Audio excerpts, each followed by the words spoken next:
I have this terrible saying because I'm in security and I manage my paranoia, which is people say trust but verify. I can't do that. Software development pipelines, we have verify, verify, verify, and then maybe trust because I'm always paranoid. I have to keep watching out for new issues, new problems, new vulnerabilities. So I have to build that pipeline to be trusted. This is KBcast. As a primary target for ransomware campaigns, is security and testing and performance and scalability. Risk and compliance. We can actually automate those. take that data and use it. Joining me now is Paul Davis, Field CISO at JFrog, and today we're discussing JFrog's steps towards AppTrust and DevGovOps. So Paul, thanks for joining me and welcome. Yeah, it's a pleasure. Thank you for having me. Okay, so there's a lot of DevSecOps, or people say SecDevOps, depending on who you ask, what the phraseology is.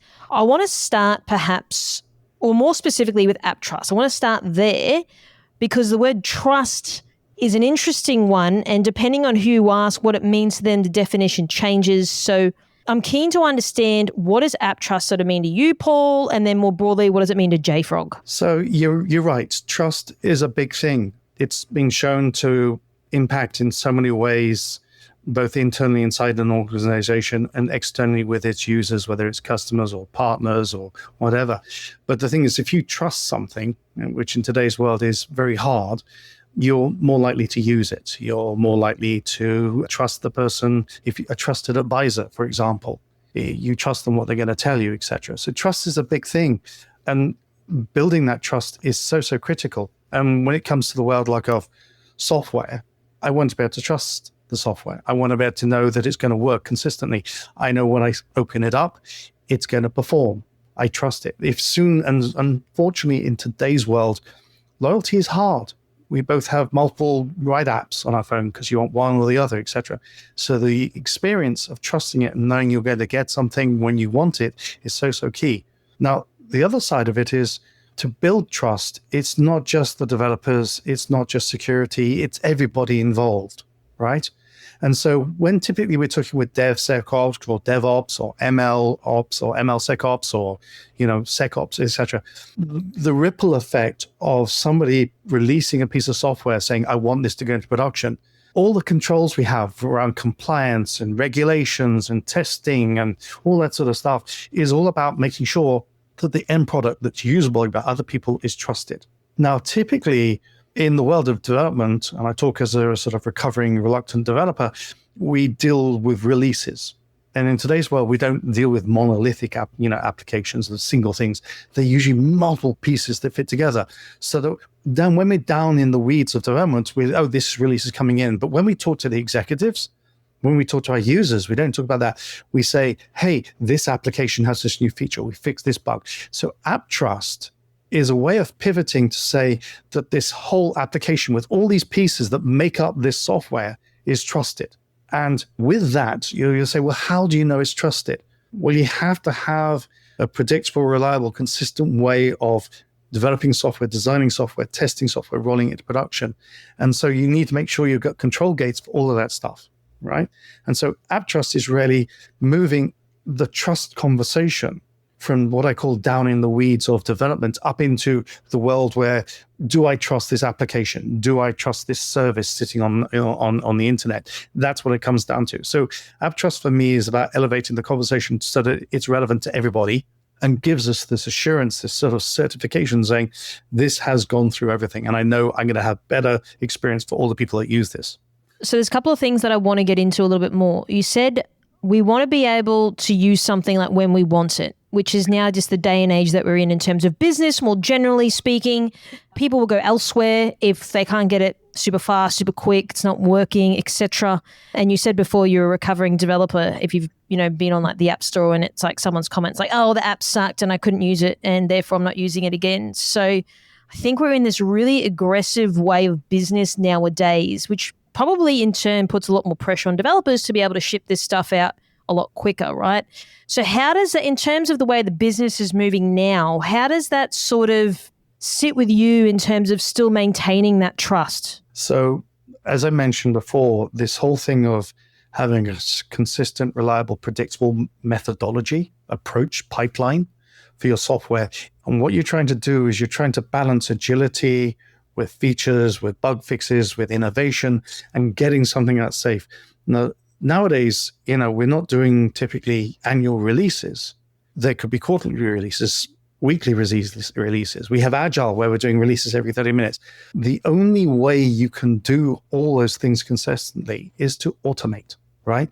We have to automate as much as possible so the human's not getting in the way. That means we've also got to put controls in place that are really effective at making sure that we're testing everything, right? Especially in the world of development where, a lot of times when developers are building software, they are typically required to specify the version of a library, the open source library they want to use, right? And sometimes they cheat and put latest. Now, to be honest, as a CISO, this scares me because it means that every time somebody goes and builds a package, it could be different from the last time because the speed and volume of changes and versions out in the open source repos is crazy. So it means if I'm rebuilding this for whatever reason, I have to have a consistent testing. And those test tools could be stuff that you're doing analysis of the packages. It could be checking for vulnerabilities. If it's AI, you're checking for the guardrails are working correctly, etc. The only way you can do that at speed and consistently and reliably is through automating that pipeline, automating and integrating those test results into that. So when I talk about that AppTrust, we have a thing called a trusted app flag, right? It means that everything that I required to be tested has tested, and it wouldn't have gone into production unless it had passed those tests. So when I'm moving that speed at development, and as a developer, I want to know as much as possible. Hey, I talk about the one thing developers hate doing is fixing old code. They like to innovate. They're artists, and I'm not saying that sarcastically.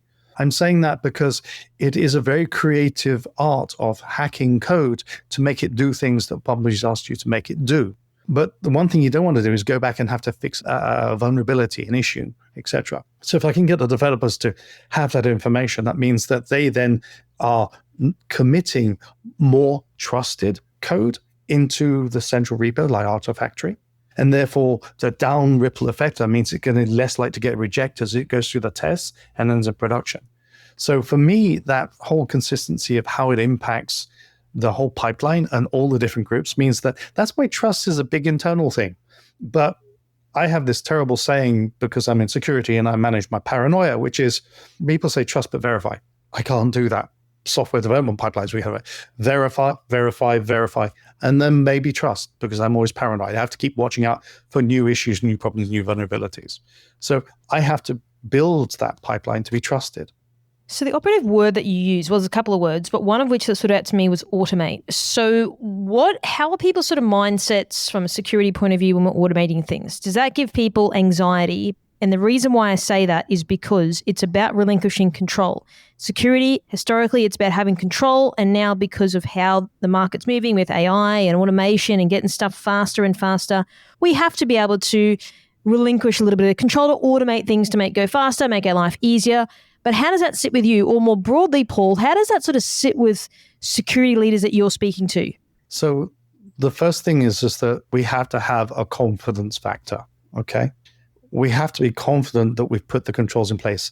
I am terrible for the cliches. It's the things that I don't know that wake me up at 3:00 in the morning with an install. The things I know about, we've put the appropriate controls in place, whether it's I'm fixing the code, the application's not accessible, I've got some other tools like IDS or firewalls or other solutions in place to protect against these attacks, etc., or detect strange activities. But the one thing we are very boring as security people, we are very much process driven. I call us process dweebs and sort of thing. We like consistency. So if I can get a set of tools that I have configured to perform all the tests I want to be performed to ensure that I'm not including, for example, malicious code. I'm not including secrets. I'm not including tokens. I'm not using a bad configuration, that sort of thing. If I can have the tests in that pipeline that are doing it for me, then I've got a higher confidence that I'm going to be safer in production. And it's a funny word, I use the word safer, because we can never 100% guarantee that something is not going to be hacked in the future. Unfortunately, that's the reality of today's world. It's just the way the speed, the innovation, and also because it's humans coding and we tend to make mistakes or slip up occasionally, just like AI does as well. So if I can have that trust in place, I'm reducing my risk window or factor there. So I'm not really relinquishing control, and it's like there's an investment at the front. But if you've got that consistency, but you can't just sit back and say, oh, everything's perfect, because it's a moving window. So I also have to be able to detect exceptions. I also have to handle exceptions, right? There might be a situation where you've got a dubious package, or it might be a package that's old, that the business insists upon using, and we have to grant them an exception. And we have to be able to track that exception, document the risk with the business and say, look, we're going to do this because we're in the business of doing business. If we do totally secure, we'd never be in business. So we have to balance that through. So that whole thing of relinquishing control, I don't see it as relinquishing control. I actually see it, if you have all the tools integrated properly, I actually get greater visibility. Right? That's one of the things. Give security people data, they love it. If I've got greater visibility, then I can see when something goes wrong, how I could fix it in the future. So, it is that sort of balancing act between defining controls, and you have to vary the controls according to how close you get to the pipeline. Developers need to be able to experiment, just like machine learning data scientists. They like to experiment. When they find the fixed formula, you lock it in place, and that's the one that gets tested. And that's where you apply the stricter rules around compliance and regulations and security tests and evidence files and SBOMs, all that sort of stuff. So, yeah, I think I'm willing to relinquish control, but I'm not taking my eyes off the road. You know what I mean? So maybe it's more of a feeling. But to go on your point around if the tools are integrated properly, well, what happens if they're not? Well, then, so there's two scenarios I typically find in the world is either there is a gap, and so you really need to step back and assess your entire life cycle of how you're developing software, from design, curation, all the way through coding, through packaging it up, through distributing it, making sure it doesn't get compromised, man in the middle tax thing. So you have to assess all the tools at those stages and make sure you've got coverage. And I unfortunately, in today's world, I do want layers of defense. I don't want to just rely upon one point in the life cycle to determine bad. I like multiple tools, right? It's terrible. There's, there are different tools, different expertise and different sort of capabilities. You need to roll this. So it's very difficult in today's world to have one thing that does everything. So what you have to do is create like an ecosystem of compatible things that you can integrate together into your pipeline, so that when the software is transitioning through those stages, it's being tested and also validated, right? So that's one problem with the gaps. The other problem I find is they have too many tools doing the same thing, because software development and security have operated kind of separately, just like ML. And we've tended to develop our own tools, our own favoritisms, etc. However, they're typically doing the same thing. So there has to be also some very, dare I say, heart-rendering decisions about consolidating tools down to a set that makes sense, that provides the functionality at the right level. It's never going to be a perfect match, because we all have little quirks. That's why we have multiple pieces of software. But if I can get that software to work in a sort of symbiotic relationship, and we're sharing data and using the data in multiple places by multiple teams, and I can streamline the tools, then I'm actually reducing complexity. If I can reduce the number of tools down, I'm reducing complexity, which also means I'm reducing risk. And you might be saying, but Paul, if I take this magical tool that does this and only does this, then maybe you keep that one. But having everybody having their own favorite tools and generating the same data doesn't make a lot of sense. Yeah, and I've heard that. And a lot of like internal CISOs that I've spoken to, have interviewed, they're saying like, we're trying to reduce tool sprawl. We're trying to reduce the amount of tools because, like you said, there's probably 4 or 5 of them that are doing the same sort of thing. And then the cost associated with that, and then the risk. So we've sort of started with one tool. Now we've gone to like doing all the tools because there's one tool that does something super specific that we absolutely need. But now it's like, okay, we're trying to reduce the level of tools. How do you sort of manage it? It's like, okay, we need a few tools. We're just going to have to accept that we don't need all of them, but we need a few. So not just the one, to your earlier point. It's going to reduce the risk. People are very big on interoperability nowadays. So how is the whole tool sprawl sort of conversation going at your level with the people that you're speaking to? So there is, as you said, you indicated, the executives and everything want to reduce complexity, because all of a sudden we're seeing software as being really critical to the business, to the organization. Without software, it stops, right? And ironically, people are discovering that when the ability to promote software into production breaks, it's a big problem. because it just sort of everything stops and you're wasting a lot of money. So the thing that I taught them about is okay, so first of all, they have to do like an inventory of what tools they are. And then what they have to do then is have a mechanism to be able to hang the tools all together. So you've got something which is like the highway running along, which is the software traverses along that highway. And you have vendors, tools running along that plug into that infrastructure, that road, and do the checks at each time. It's like speed cameras. It's probably a terrible analogy if you get caught by speed cameras, but you know what I mean? But it's testing at each stage. Right. And then also then it means that I can have a test. I can get the developers to do tests because it's not just an automated. If I can get developers to check their code before they submit it for vulnerabilities, we're making everybody's life. But things slip up, things change over time. So I need more additional, sort of continuous monitoring, as I put it. Also monitoring for not just code that's going to production, but code that's already in production. So I have to have a platform. And that's why a platform play is really important, because it helps you provide a guiding roadmap from beginning to end, and you can attach your pieces. It means then you can end up with a single point of truth, which I think is so important. Take, for example, this recent thing with the NPM attack, right? Everybody's running around trying to find out the NPM attack, which libraries are being used everywhere, right? So you got SHA-256s, you're hunting that. How do you know what's in production? And how do you know if that application actually uses that tool, et cetera, or that open source library, the NPM, right? So all of a sudden, we're having to rush around and we're scanning our production infrastructure, we're scanning our repos, we're going, all that takes time.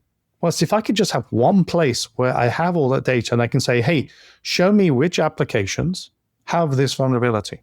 And it says, da-da, these applications. Okay, and you look at the criticality. Are they financial? What regulations, etc.? Are they customer facing? Are they internal? What's the level? And then also you can say to it, hey, this application, this has a problem. And the application owner is usually the business owner. It's not normally the person that wrote the code, because as I said, there's multiple components that go into making that application. You go, oh, it's George and Susan over here. They maintain this application. They've got to fix their code. They've got to upgrade their package or fix the call they've used, because you don't always have to upgrade. But that ability to sort of get that flowing through is so important. And that's why sort of just this ability to consolidate and streamline is important. But it does require you to have like a guiding path, a North Star, a path that you can attach all the other pieces in, because then you get consistency.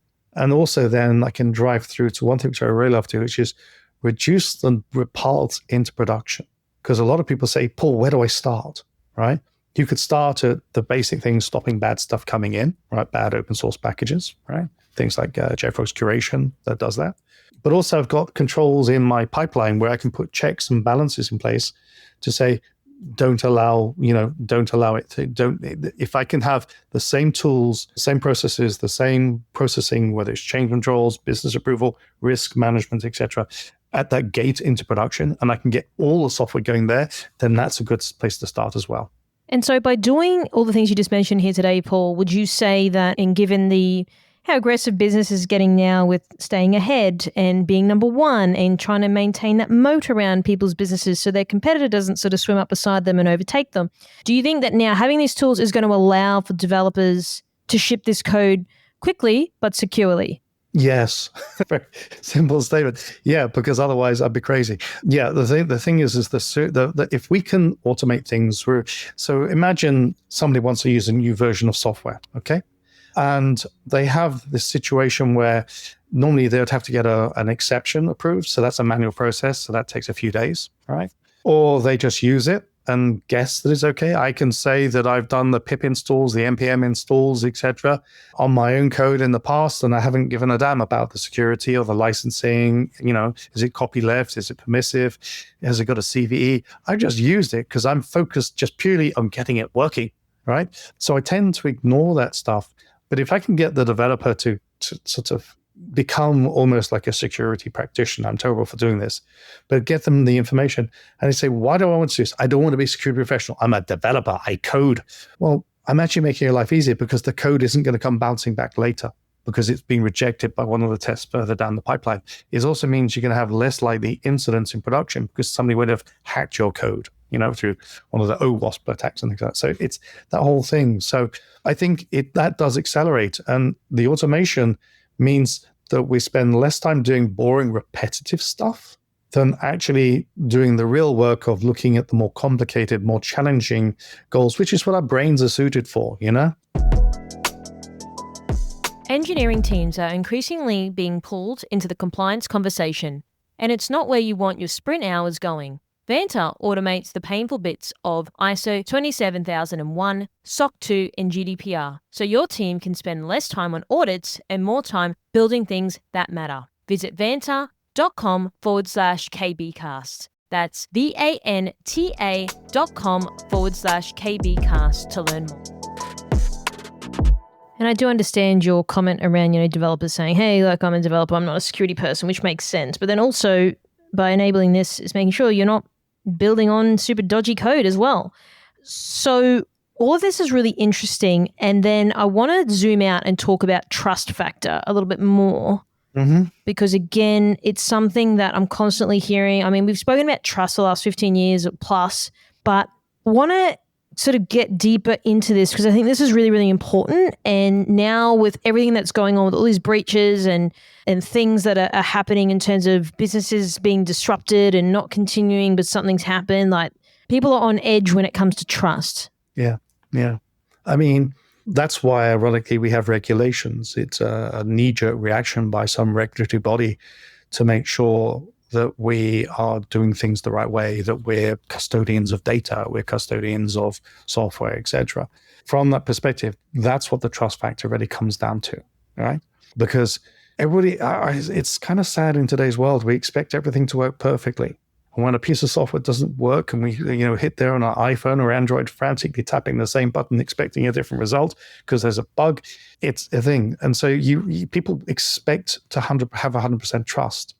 But as I said, in the reality of the world is nothing's perfect. Everything's different. Everybody's an individual. We're not all the same. So that whole ability. So when I talk about the trust factor, it's about, for me, being able to demonstrate when somebody says, how do you know this is good? How do I know this is a safe application? How do I know you're processing the data? You say, well, I could say, trust me, right? Ironically, in today's world, you say, well, Paul, you're pushing out thousands of applications every day or solutions or releases. How can I trust you? How on earth can one person say that? And as a security person, I get asked, is this safe? And I sort of somewhat sarcastically say, to the best of my knowledge at this moment in time, I believe we are safe because I can't anticipate all the pieces. But when I've been running operations, and I used to get these phone calls 7 o'clock in the morning, every morning I used to get a phone call saying, hey, Paul, what's our threat level for the whole organization? I used to say, we're at a yellow. I'm cautious. We're not under attack, but I think we've got enough protection and I'm monitoring things. And one time they said, Paul, so this must be some magical spreadsheet you have. And you're getting all this data. I went, no, it's basically my brain is getting all the threat intelligence information from my threat team. My security team is telling me what's going on. I'm seeing the activities. I know which groups are going after us, etc. And so I make that judgment of trust. But that was okay, but I had lots of other people helping me. And it's just like lots of other tools helping me give that trust factor. So for me, trust factor is a wonderful thing that we aim for, but I think we have to be realistic that it's not going to be perfect. And this is the other side of being a CISO, is you have to be ready for when it goes wrong, right? If you don't plan for a software breach, a data breach, etc., you don't have your incident response plans written out, and you don't know who to engage. And when there's a software program and you say, who wrote this thing? It takes you days to work it out. I had one customer, it tells them 5 days to find out who wrote a piece of software. That's just far too long during an instance, right? So you need to have, the other side of it is to anticipate. And that's also why that single point of truth is valuable, because I can say, who wrote this application? When was it last released? Was a change made? And as a CISO, you kind of sometimes succeed too great on incidents where you don't just do security incidents, you also do outages. So knowing when something was released, knowing what changed, know who approved it, talking to the business owner, that's all part of it. But trust factor is so fundamental that we are driven to want it, that sometimes we're too trusting. And that's why I do the verify, trust. But most of the world, which isn't paranoid, like security people, doesn't do that. So we have to demonstrate it. So, I mean, trust for me, trust factor is partly a proving it through tools, through results, and also the credibility of the organization. So you said before, who wrote this thing? And that is so relevant because how many times have we sat there saying, like, who owns this tool? What is this tool doing? But paying for this tool, or who wrote this thing? Well, what happens when you got a big enterprise that's got all this random code stuck together? Like, who knows who wrote it? It was probably, John from 40 years ago that wrote something that stuck together with duct tape and sticky tape, right? So how do you sort of retrofit some of these problems? Because it's like, if you and I were like, okay, cool, you're going to go start a new business today, you'd set it up beautifully and it'd look amazing. But some of these companies that have got a lot of this legacy technology and debt and who knows like what they've done in the past, how do they get it to a point where they're comfortable around knowing who owns it? They're going to have the visibility in order to protect it, and we know how that all works. But what does that then look like? Because a lot of these big enterprises, this is where we start to see the unraveling of multiple problems, because it comes back to who wrote the thing.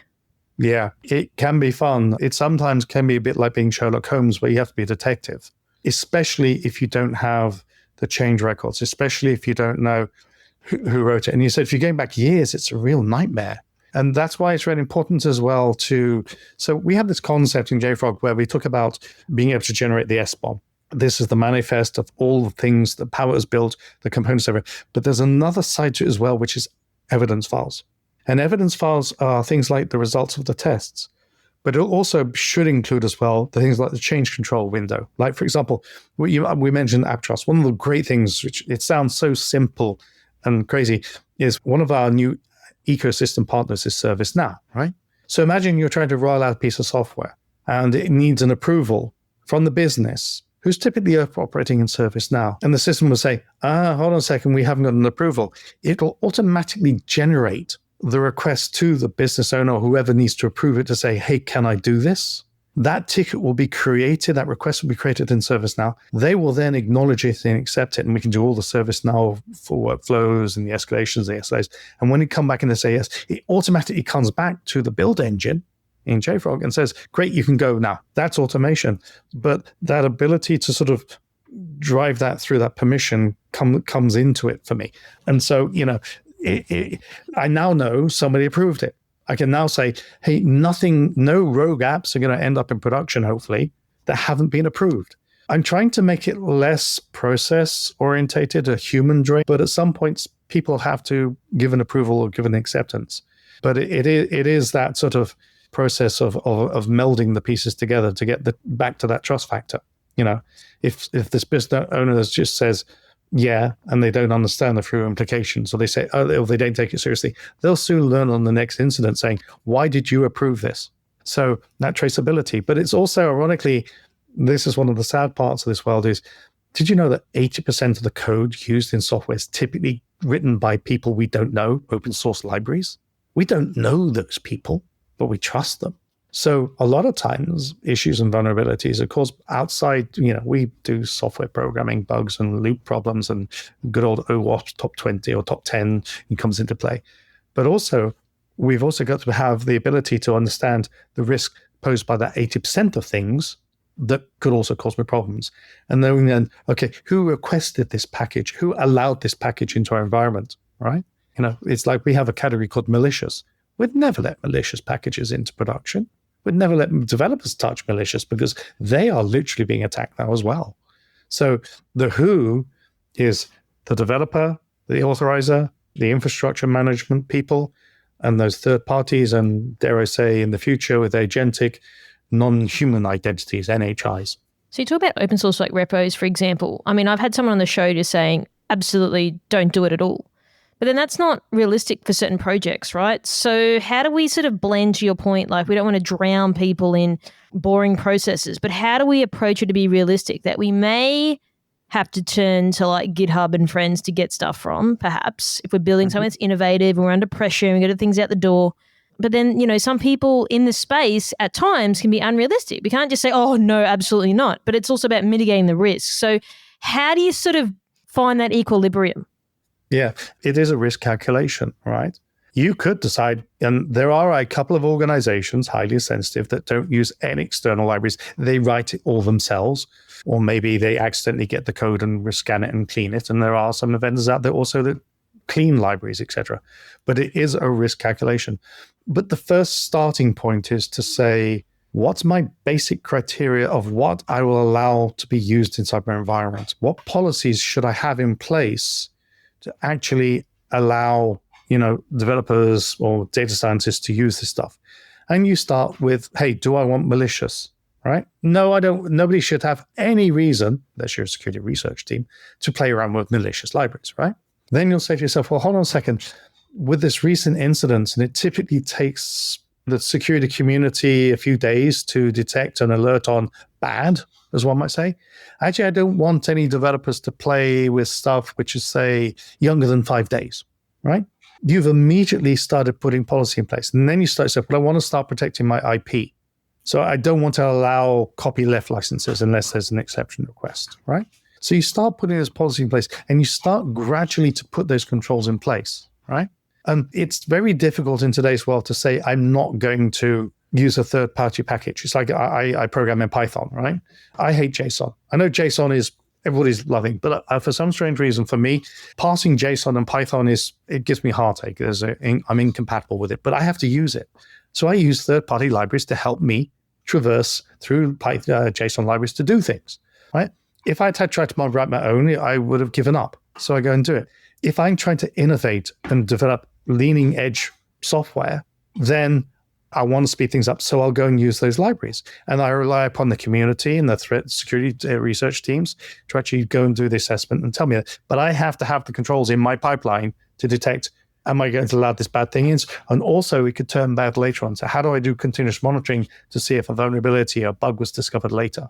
But it's kind of that assessment. It's like, you take the world of AI and AI, if we weren't willing to use other people's code, we would never have got excited about ChatGPT and ask it questions we shouldn't be asking, And that's the point about being realistic. And there's probably like government agencies that might not use like external code, for example, right? But like in an everyday business, and to get ahead, like we're not going to do it all from scratch. It takes time, costs money, resource that we don't have.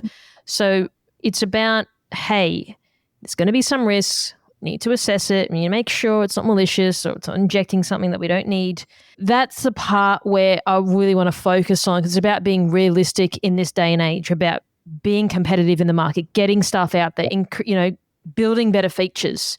And because now with everything that's been going on with like breaches and customer trust, and if a site's down for like an hour, people are completely outraged and they're already on Twitter talking about, how much these guys suck. So do you think businesses are aware of the impact that, yes, whilst we do need to be secure, but we still need to work at a level of velocity to ensure that we are maintaining our competitive edge? How does that sort of sit with you, that conversation? Because I'm just seeing it more and more aggressive nowadays, like big businesses that were really like killing it a couple of years ago, now they're taking a back seat, and these smaller upcoming, like whether they're tech vendors or whoever, they are starting to overtake now because they can move a lot faster. I always say if you're not developing your product, it becomes stagnant and you can't move. You have to innovate. I mentioned AI a couple of times, but if you don't have AI in your product, woof, bad. But the smaller agile people, ironically, they're taking risks. I've been involved in a number of startups. And at the beginning, we tend to just want to get the solution so we can demo it to people, right? And then after that, they say, well, can we use it? Of course, we're going to get it. Then all our security controls go flying out. And it's only when you start working with experienced startups that we build the framework for ensuring the security of our software from the very beginning, so that we make sure that we're not including bad things in our software and we're not exposing stuff. But I think we have to, it's a reality of today's world that we embrace change and innovation and realize that you have to risk. It's like banks have budgets for fraud. Shops have budgets for liftage, so shoplifting. Ironically, but firstly, in security, we don't have that buffer. We're supposed to be perfect. We're supposed to protect against everything. But the reality is we can't. So being realistic means you have to have enough controls to cover business serious events that could impact your business at a sort of a damaging level, but at the same time, don't get away. Security does have this reputation of saying no. That's kind of an old-fashioned model. Really what we should be doing is saying, okay, how can we work around this problem? How can we let you still innovate, but manage the risk? Could I put some other tools in place to mitigate the risk? Or executive, look, this is a problem and you want to do it, and I'm trying to articulate what the risk is, but you really want to do it, and I'm doing to the best of my knowledge and trying to tell you, well, this is as much as we can protect, but we don't have a choice. Are you telling me? And sometimes in certain cases, I've literally got them to sign a piece of paper to accept that risk because it scared me so much. Ironically, it worked out in my incidents. I've had incidents through my life around security, and it's proven to be, there's no such thing if you had it well as a bad incident, because the lessons learned and the improvements that come as a result of it always improve everybody, not just security, but the whole organization. And given what you just said, because you're right, obviously it needs to be calculated. We can't just randomly just go and do these things, but we do need to innovate. So would you say, generally speaking, given your role and how you see what's happening out there, would you say enough companies are risking it for the biscuit out there, or would you say they're still on the conservative side in terms of innovation? Unfortunately, I'm still seeing a lot of businesses who are almost in denial about the risk because they've become overwhelmed. It's not that they didn't have the best intentions. It's like I talk about security tech debt. This is tech debt to do with their software supply chain around bugs, which we don't use those words with developers, but security issues that end up in production because they just can't keep up the volume because they haven't put the right controls in place to proactively prevent them in the first case. And that's both with new code, ironically, and legacy code.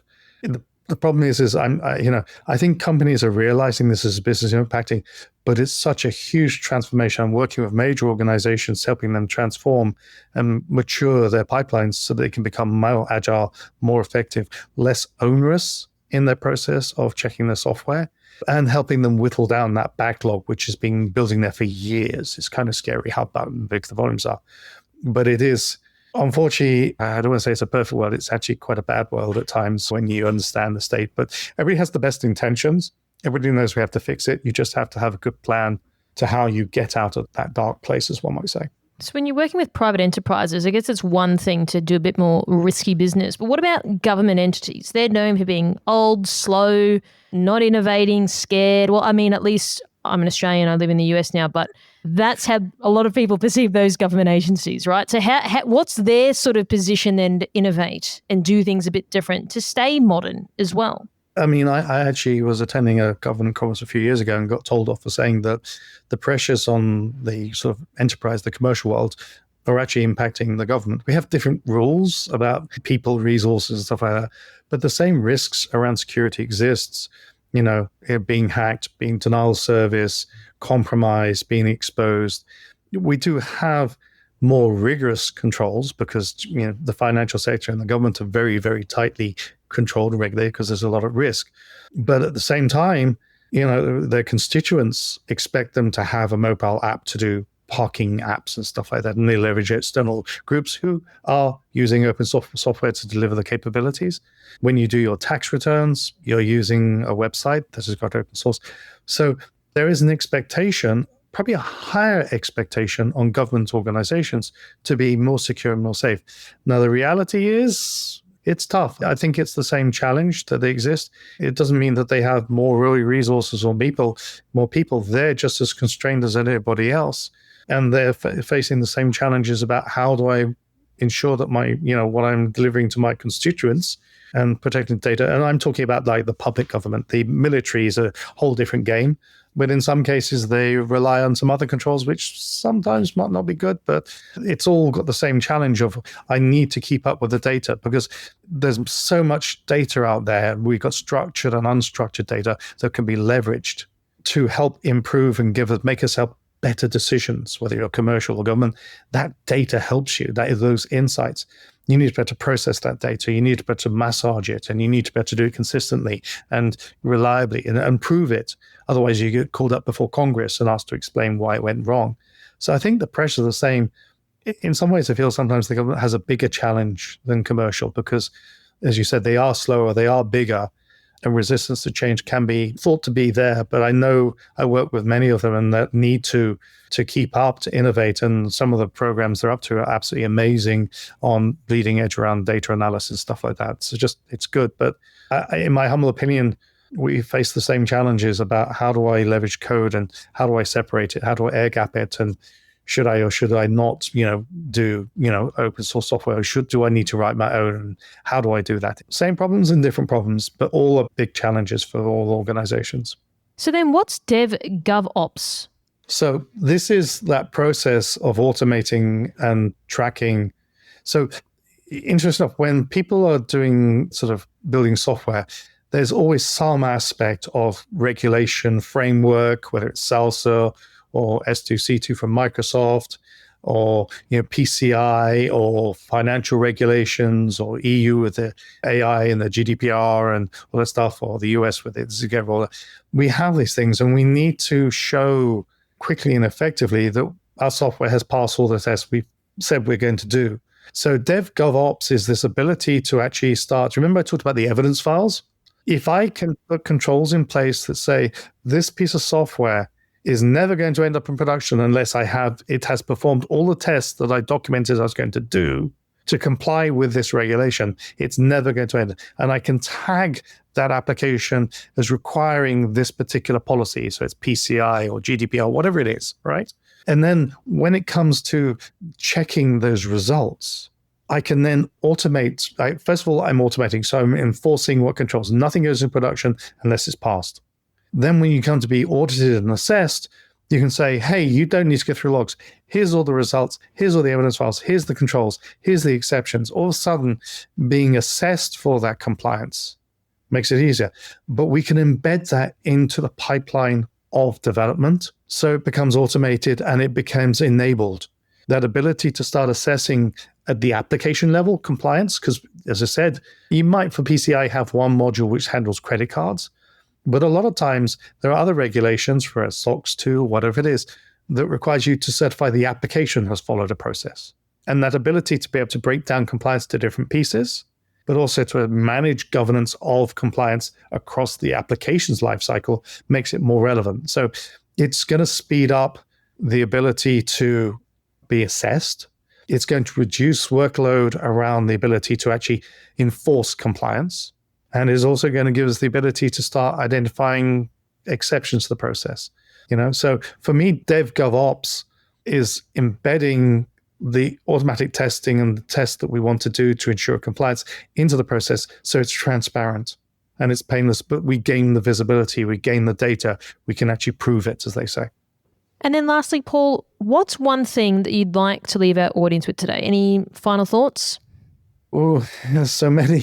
But the thing for me is to start looking at the bigger picture, start looking at how you are managing your risk at the different levels of software development, I should say, right? And I think start defining your end-to-end journey. Because when you start doing that, then you can show that to people who don't understand development and they understand it. I can show it to development teams and they understand what an NPM package. I was talking to a customer recently and they said, I've spent 5 days explaining to security operations what an NPM package is. It's like, whoa. But if we can start communicating and sharing and showing that it's a shared responsibility and that we can all work together to generate a more secure, trusted applications, then the world's going to become a better place. This is KBcast, the voice of cyber. Thanks for tuning in. For more industry-leading news and thought-provoking articles, visit kbi.media to get access today. This episode is brought to you by Mercsec, your smarter route to security talent. Mercsec's executive search has helped enterprise organizations find the right people from around the world since 2012. Their on-demand talent acquisition team helps startups and mid-sized businesses scale faster and more efficiently. Find out more at mercsec.com today.